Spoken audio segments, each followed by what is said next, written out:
안녕하십니까. 약손명가 상암점 실장 조아라입니다.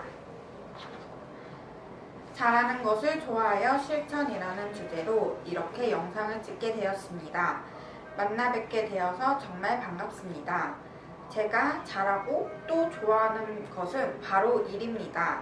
사람들은 흔히 잘하는 것과 좋아하는 것 중 하나를 선택해야 한다고 생각하지만 저는 잘하는 것을 좋아하려고 노력하거나 좋아하는 일을 위해 끊임없이 노력하는 게 더 중요하다고 생각합니다.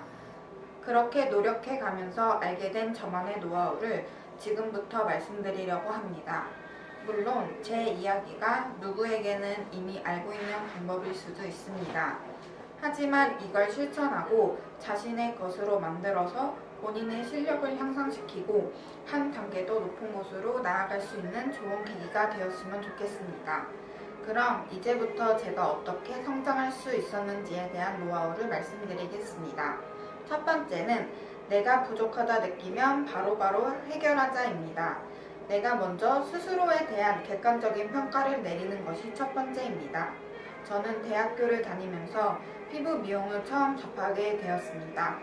다른 동기들은 이미 중고등학생 때부터 미용학원을 다니며 관련 자격증을 취득하고 실습 경험도 풍부하여 학기가 진행될수록 동기들에 비해 경험과 실전이 부족하다고 느끼게 되었습니다.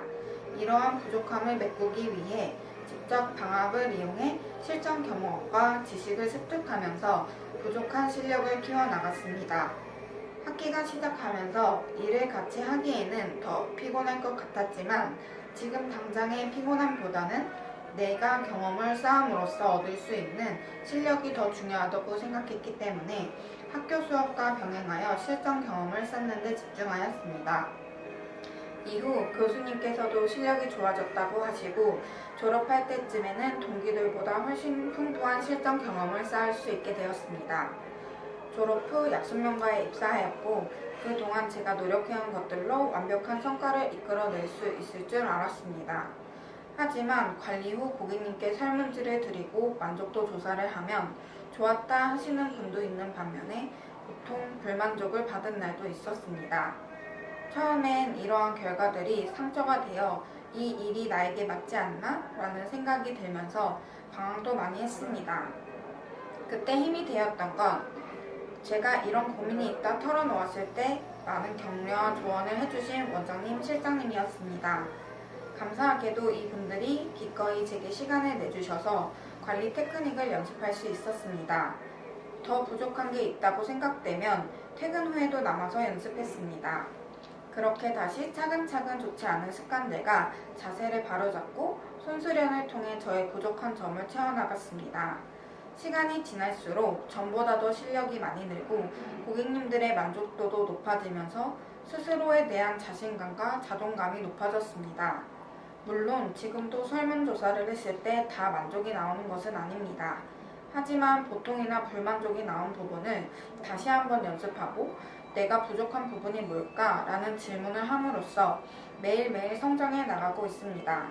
이제는 상처가 아니라 나를 더 잘 알고 높이 올라갈 수 있는 디딤돌로 삼게 된 것입니다. 이렇게 항상 내가 나아질 수 있는 부분이 어디에 있는가를 고민하고 그것을 찾아내면 할 수 있는 일부터 실천해 보는 것이 중요합니다. 때로는 본인이 감당하기 힘들다 느껴질 수도 있습니다. 그럴 때는 나보다 경험이 많은 사람들에게 조언을 구해서 해결해 보세요. 그럼 주저하지 않고 든든한 지원군이 되어줄 겁니다. 두 번째는 고민해라입니다.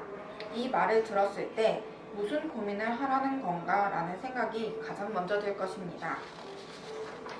관리는 하면 할수록 실력을 쌓을 수 있습니다. 항상 진심과 정성을 다해서 고객님의 몸 상태를 체크하고 그에 맞는 관리를 해드려야 합니다. 즉, 어떻게 하면 고객님께 더 큰 효과를 드릴 수 있을까? 고객님의 컨디션에 맞춰서 어떻게 관리해야 할까를 고민하는 것입니다.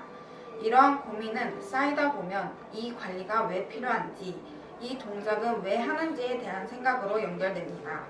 가끔 다른 샵에 가서 관리를 받다 보면 그냥 정해진 동작만 하는 사람들이 있습니다.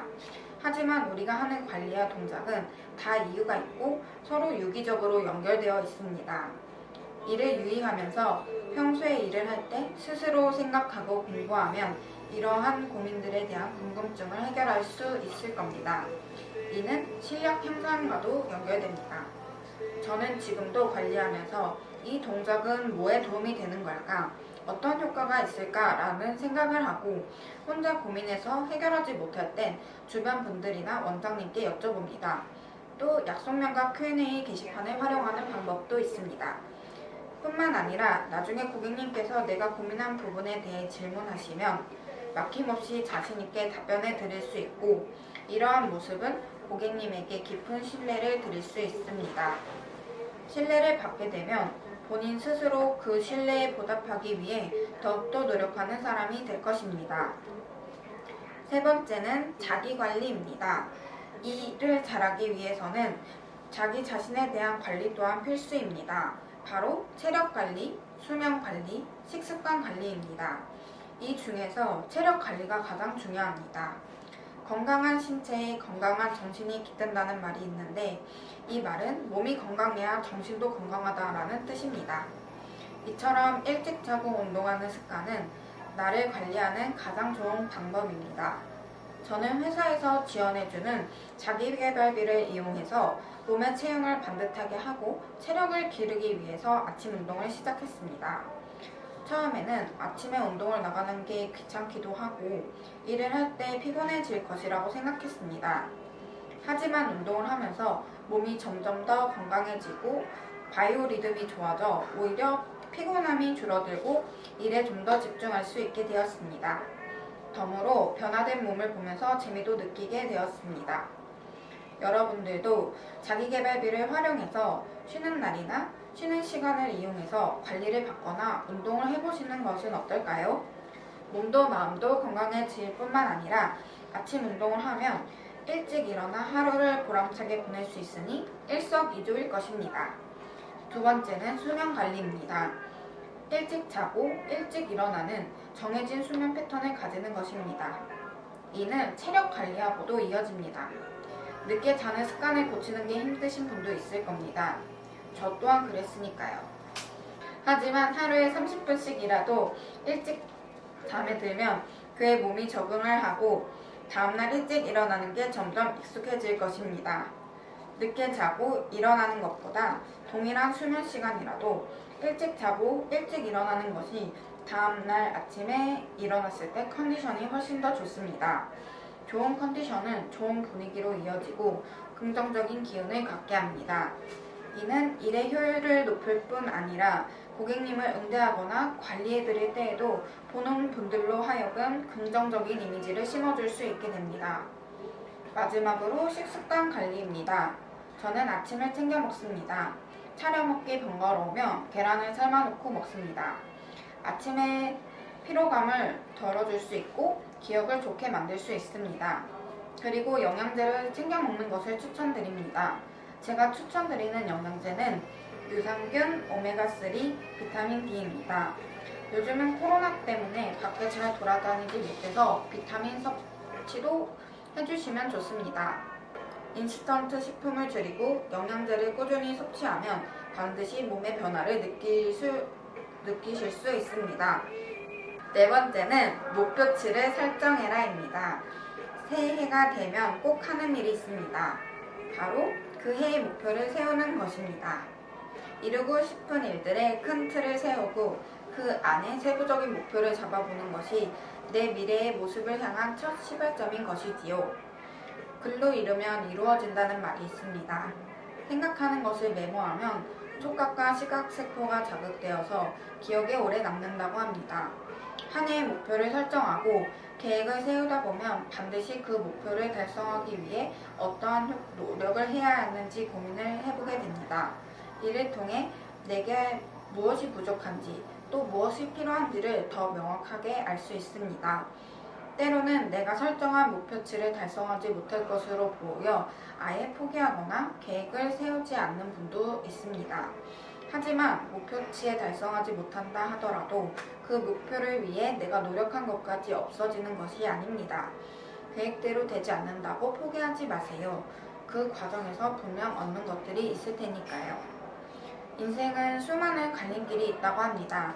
내가 선택한 그 길이 굽이굽이 돌아가는 길일 수도 있고 지름길일 수도 있습니다.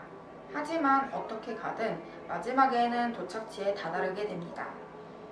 조금 더 돌아가면 시간은 많이 걸리겠지만 오히려 지름길보다 더 많은 것을 보고 배울 수도 있을 것입니다. 중요한 것은 도착지를 올바르게 설정하고 나아가기 위한 목표를 세우는 것, 즉 목표를 설정하는 것입니다. 말을 마치면서 덧붙여 드리고 싶은 말씀이 있습니다. 저는 항상 남들보다 뒤처져 있다고 생각했습니다. 그래서 더욱 자신을 채찍질하고 몰아세웠습니다. 하지만 돌이켜 생각해보니 그것은 뒤처진 것이 아니라 남들과는 다른 길을 선택했을 뿐이었습니다. 과거의 저처럼 스스로를 몰아세우고 계시진 않으신가요? 지금 현재의 나에게 용기와 격려를 해주세요. 나는 잘하고 있어. 열심히 하고 있다고요. 나를 사랑하는 사람이 다른 사람도 사랑할 수 있습니다. 이런 마음으로 고객님들에게도 진심과 정성으로 관리한다면 고객님들도 그 마음을 알아주는 날이 올 것입니다. 이 영상이 여러분들께 더 발전하여 나아가고 스스로를 사랑할 수 있는 용기를 주었길 바랍니다. 감사합니다.